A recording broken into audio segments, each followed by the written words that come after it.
So let's keep reading through my final comments here. Truthfully, these are my comments. At first, I was going to simply dismiss Pastor Piper's comments on the Matthew passage as perhaps an exception to the normal way of understanding that passage. And if you don't know what I'm talking about, you can Google search the topic.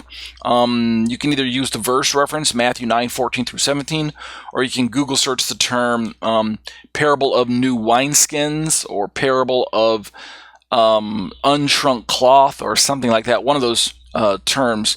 And once you get your search results in your Google or your whatever your browser, DuckDuckGo or Yahoo search or Bing search or wherever you're searching, then take note of all the times that Christian commentators are going to speak the way that it's going to sound like the rest of my examples that I have in my commentary.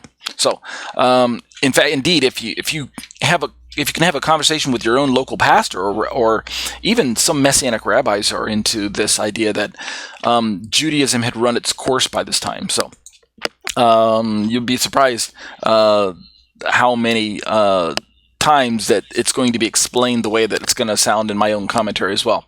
I go on to say, after all, speaking about Pastor Piper's comments, after all, before this current fast of mine, remember, I wrote my commentary right after I had completed my own personal fast some years ago. Before this current fast of mine, I had not really thought of the passage as teaching a replacement of the old Jewish system of relating to God. And so what I did is I decided to check a few more Bible commentaries, both Christian and Messianic, and I say what I found both surprised as well as saddened me. All right, so let's look at another example. This next example is the example from GotQuestions.org, which I say it right up front. With all of these resources, in and of themselves, the resources are great. I picked resources that I personally like, so there was a little bit of cherry picking going on. I didn't just spin the wheel and randomly grab resources, nor did I pick resources that were somewhat obscure or not well known. As far as I could determine, the websites and the resources that I'm highlighting, Dr. Piper, Pastor John Piper, GotQuestions.org. We're going to look at some others, David Guzik and Pastor John MacArthur, and some others on the list, as you're going to see. I picked resources that I think are somewhat well known in Christian circles, especially in evangelical circles, and I picked resources that not only do I like, but that I actually trust, generally speaking, when it comes to other Bible topics. GotQuestions is a great resource that I go to from time to time, and I really love their format and the fact that they hit a wide variety of topics, much more so than I could ever hit. So it's a great resource if you ever get a chance. GotQuestions.org. Okay, so let's turn to them and see what they have to say. Here's my own comments first. Surely Pastor Piper could not be the only mature believer out there where a few of his sermons, whether knowingly or unknowingly, right? I always give that disclaimer because many pastors aren't really preaching what we Messianics would identify as a replacement theology with all of its ramifications, with all of its ugliness as seen through the lens of being on the other side of that discussion, right, the Jewish people side, or being on the Messianic side, on the receiving end of a sermon that says, "Hey, guess what? God replaced your people with our people."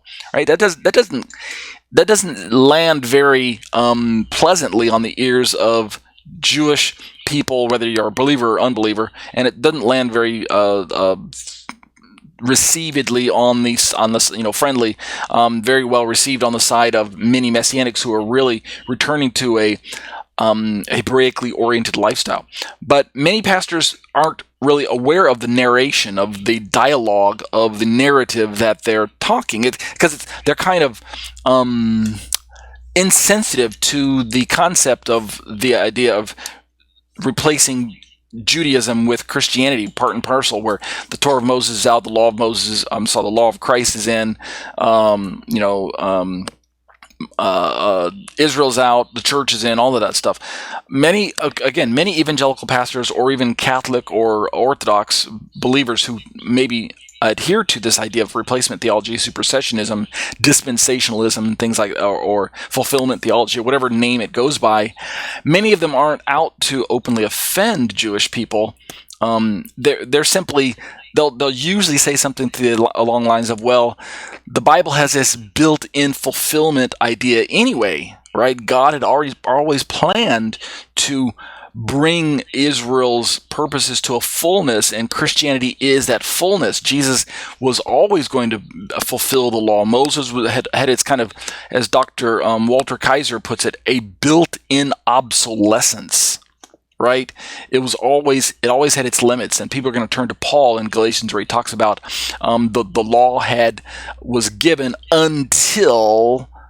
Right? We can talk about that verse a different day, but I think it's around chapter 4, how Paul talks about how the law was given 430 years after the Abrahamic promise, and then it would be in place, and then he uses the word achri in the Greek, or in the Hebrew, achri, till, or ad in the Hebrew and achri in the Greek, which means until in most translations. And so Christian pastors will point to that verse and say, aha, there it is. See, Paul is telling us that the law had its built-in limitations. It had a time limit. It had an expiration date on it. And so what are we saying that's any different, right? We're not preaching anything that's wrong, that's unbiblical, when we say that Jesus came to bring Judaism to an end.